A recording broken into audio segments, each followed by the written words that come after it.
Hello viewers, இது உங்கள் அறுசுவை அப்டேட். இன்னைக்கு நம்ம பார்க்க போகிறது ஒரு ஈவினிங் ஸ்நாக். ஒரு கப்பு பச்சரிசி மாவு இருந்தால் போதும், சூப்பராக முறுமுறுன்னு ரொம்ப டேஸ்டியாக பண்ணி கொடுத்துடலாம். ஸ்கூல் விட்டு வர குழந்தைங்களுக்கு இது போல் செய்து கொடுக்கலாம், ரொம்ப விரும்பி சாப்பிடுவாங்க. நம்ம கடையில் வாங்கி கொடுக்கறத விட இது போல் வீட்டில் இருக்கிற பொருளை வச்சு ரொம்ப சிம்பிளாக செய்து கொடுக்கலாம். வீடியோவுக்கு போகிறதுக்கு முன்னாடி சப்ஸ்கிரைப் பண்ணாதவங்க கொஞ்சம் சப்ஸ்கிரைப் பண்ணுங்கள், லைக் பண்ணுங்கள், நம்ம சேனலுக்கு சப்போர்ட் பண்ணுங்கள். வாங்க இது எப்படி பண்ணுறதுன்னு பார்க்கலாம். இது பண்ணுறதுக்கு ஒரு கப்பு பச்சரிசி மாவு எடுத்திருக்கேன். இது வீட்டில் அரைச்ச மாவு இல்லை கடையில் வாங்கின மாவு எதுவாக இருந்தாலும் பரவாயில்ல. இதை ஒரு பாத்திரத்தில் சேர்த்துக்கிறேன். சேர்த்துட்டு இதுக்கு தேவையான அளவு உப்பு போட்டுக்கோங்க.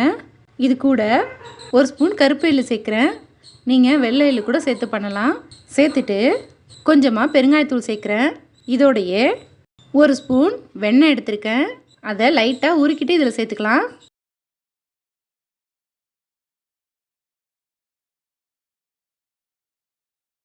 கொஞ்சம் சூடாக இருக்கும் போதே சேர்த்துக்கோங்க, நம்மளுக்கு முறுக்கு நல்லா முறுமுறுன்னு வரும். சேர்த்துட்டு எல்லாத்தையும் ஒரு முறை நல்லா கலந்து விட்டுக்கலாம்.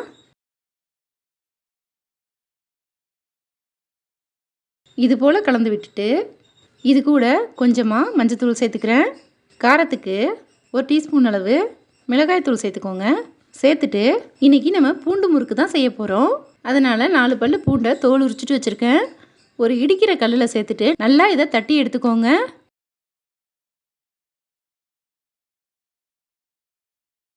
இது போல் தட்டிட்டு ஒரு சின்ன பவுலில் சேர்த்துக்கலாம். கொஞ்சமாக தண்ணி சேர்த்து நல்லா இதை கை வச்சு கரைச்சி விட்டுடலாம். அப்போ இதில் இருக்கிற சாரெல்லாம் நல்லா இறங்கும். இதை கரைச்சி விட்ட தண்ணியை நம்ம அரிசி மாவு கூட வடிகட்டிட்டு சேர்த்துக்கலாம்.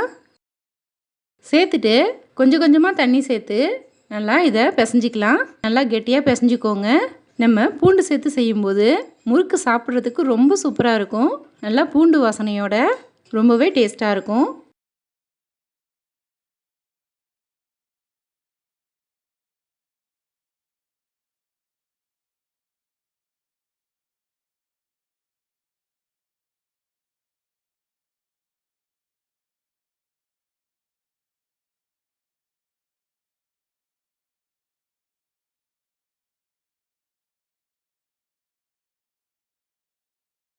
நம்ம பிசைஞ்சு எடுத்த மாவு இந்த அளவுக்கு சாஃப்டாக இருக்கணும்.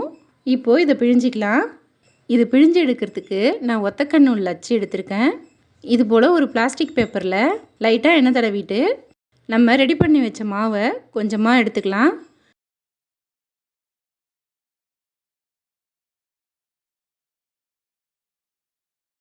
இதை இந்த முறுக்கூரலில் சேர்த்துட்டு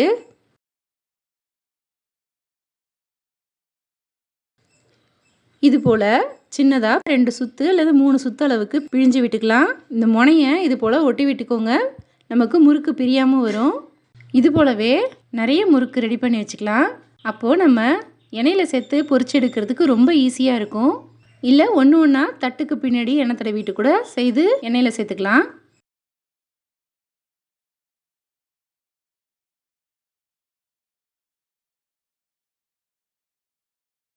இப்போது எல்லாம் ரெடியாக இருக்குது.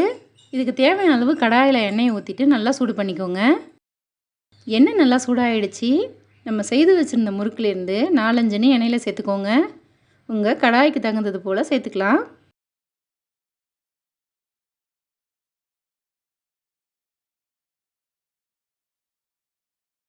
இது அப்படியே வேகட்டும், உடனே கலந்து விட வேண்டாம்.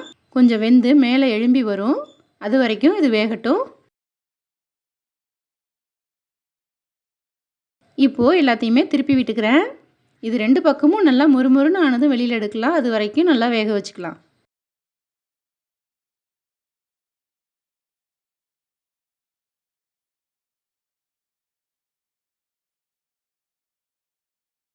இப்போது எண்ணெயோட பபிள்ஸ்லாம் அடங்கிடுச்சு. முறுக்கு எல்லாத்தையுமே எண்ணெயிலேருந்து வெளியில் எடுத்துடலாம்.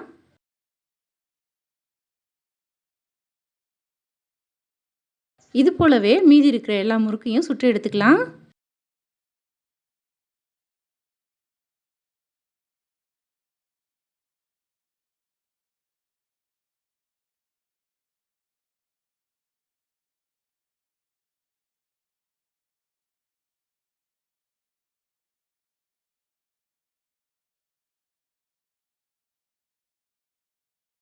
இப்போது நம்மளோட சூப்பரான பூண்டு முறுக்கு தயாராகிடுச்சு.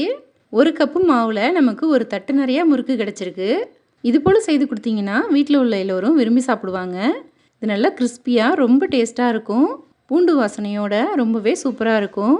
நீங்களும் இது போல் ஒரு முறை ட்ரை பண்ணி பாருங்கள். இந்த வீடியோ பிடிச்சிருந்தா லைக் பண்ணுங்கள், ஷேர் பண்ணுங்கள். நம்ம சேனலுக்கு புதுசாக இருந்தால் சப்ஸ்கிரைப் பண்ணுங்கள். தேங்க்யூ.